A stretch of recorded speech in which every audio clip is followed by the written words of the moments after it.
Ei, hola, xente de ciencia. Estaba lendo este libro sobre o clima e fixádevos o que di. A Terra é un lugar confortable para os seres vivos e existe vida nela por varios motivos. É salientable a presenza de auga en estado líquido, unha envoltura gasosa chamada atmosfera que ten gases esenciais para a vida, como o oxígeno, por exemplo, ou unha temperatura morna de arredor dos 14 grados centígrados en media. Bien, isto débese a que estamos a unha distancia idónea do Sol, pero tamén a que se produce o que coñecemos como o efecto invernadoiro, xa que sen el viviríamos a unha xélida temperatura de menos 18 grados centígrados.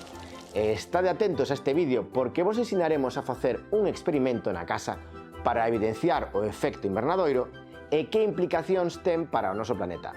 Pero antes, seguro que Aida vos pode introducir o tema. Aida, estás por aí? Ola, Xaco. Un invernadoiro é unha construcción de paredes e teito que deixa pasar a luz. Serve para que no seu interior as plantas medren fortes e sás a unha temperatura superior á existente fora. Os materiais translúcidos permiten que a luz do sol penetre no invernadoiro a vez que atrapa a calor no seu interior. Na Terra acontece algo parecido grazas ao efecto invernadoiro natural, que é o responsable de manternos caldeados. Pero o noso planeta non ten paredes nin teitos de vidro. Así que, como acontece iso, Aida? Isto débese a que o noso planeta está rodeado por unha capa gasosa chamada atmosfera, composta por unha mestura de gases como o nitróxeno e o oxígeno, que son os máis abondosos. Pero hai moitos outros en menor proporción, como o vapor de auga, o dióxido de carbono ou o metano, que se van a comportar dun xeito moi especial, atrapando a calor e aumentando a temperatura do aire. Pero que che parece se lle ensinamos xa a xente na casa o experimento para comprobalo e así imos xa coñecendo os gases de efecto invernadoiro? Fantástico! De todos eles, o que máis contribúe a este efecto é o CO2. Estivemos dándolle os miolos para deseñar un experimento, porque cun pouco de maxín a ciencia non ten fin. Pero primeiro, antes de nada, bata! Grazas!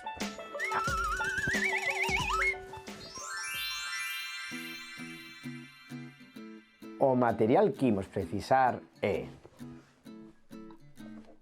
3 botellas de auga, lisiñas, transparentes, e procurade que non teñan as etiquetas, sacadillas, de acordo? Bueno, facelo aquí agora. Escollín esta marca porque é moi facilmente, vedes, de facer.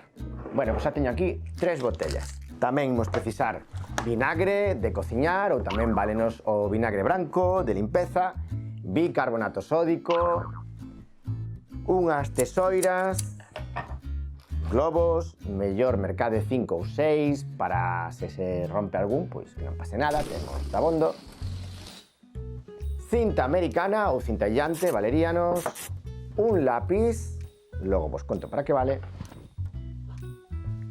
uns termómetros. Eu o que trouxen aquí son sondas, pero vale vos con que teñades un termómetro e ir alternando as medicións. E por último, unha lámpada de radiación infravermella por si non temos moito sol, de acordo? Pero que saibades que non é imprescindible para nada. Agora imos co experimento. Primeiro imos cortar o globo pola súa base.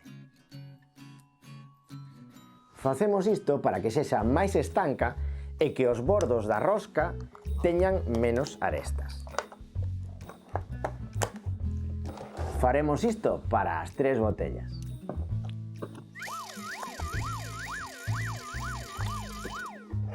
Logo vertemos 2 dedos de vinagre, que como vos dixen antes vale o vinagre de cociñar ou este branco de limpeza. Imos a botarlle 2 dediños.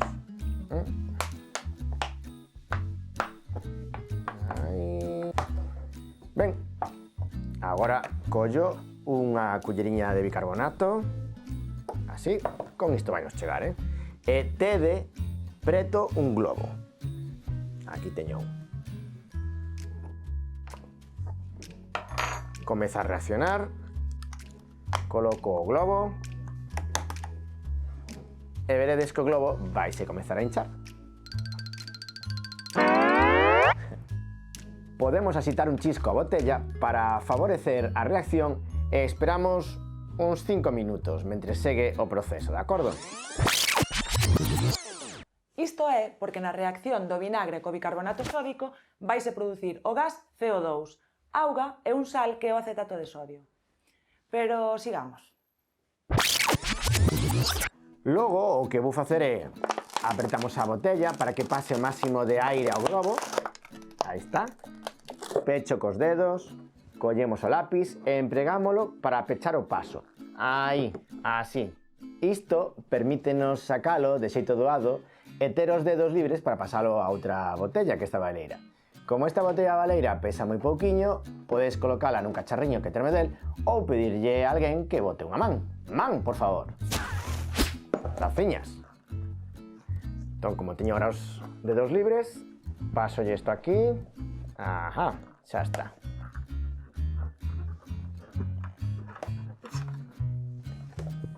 Xa teño agora o CO2 dentro da botella.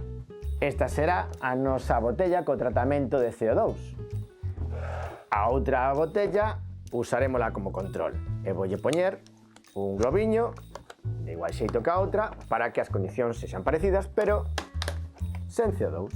As sondas fixarémolas polo exterior cun pouco de cinta illante, de acordo? Pero tendo cuidado de que estén as dúas á mesma altura.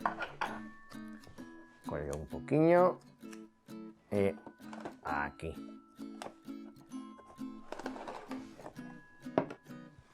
Agora colocámolas nun lugar soleado e poderedes comprobar que a diferenza coa temperatura ambiente nos dous casos é superior debido ao efecto invernadoiro.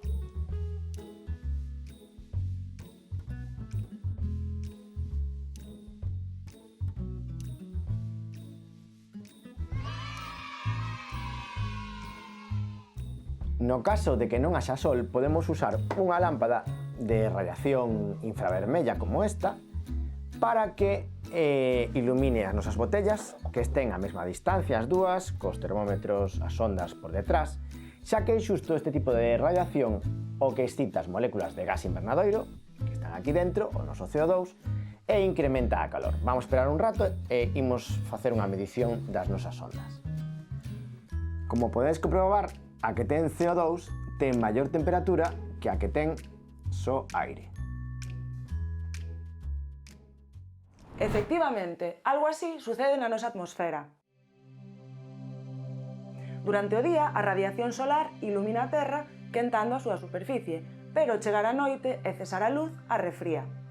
Pero só lixeiramente, grazas a que a atmosfera atrapa a calor.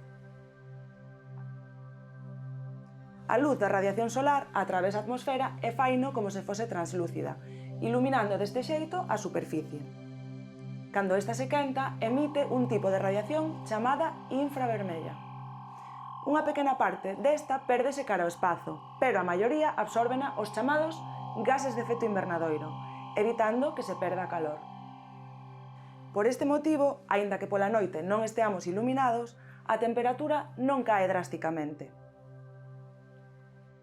Os principais gases que producen este efecto invernadoiro en maior porcentaxe son o vapor de auga e o dióxido de carbono, seguidos do metano, o óxido nitroso ou o ozono. A Terra necesita un equilibrio destes gases para manter unha temperatura axeitada, xa que actuarán como o regulador dun termostato. Se hai moitos gases deste tipo, a temperatura sobe, e se estes diminúen, a temperatura baixa. O problema é que as actividades humanas están a cambiar o efecto invernadoiro natural. Desde que comezou a Revolución Industrial, a mediados do século XVIII, non paramos de acumular este tipo de gases na nosa atmosfera, debido en gran parte á queima de combustibles fósiles como o carbón ou o petróleo. Estes gases de efecto invernadoiro adicionais aportados polo home fan que a atmosfera atrape cada vez máis e máis calor, subindo a temperatura media do planeta e contribuindo ao quentamento global. Pero, que podemos facer nós para combatir a súa consecuencia, o cambio climático? Nós, como cidadáns, podemos adoptar unha serie de medidas para tratar de frear este avance como, por exemplo, elixir o transporte público na medida do posible e compartir vehículo ou desplazarnos preto da casa pois andando, en bici ou en patinete. Estade atentos a outros vídeos desta serie porque vos daremos máis trucos de como investigar o cambio climático na casa e como combatelo. Auriño!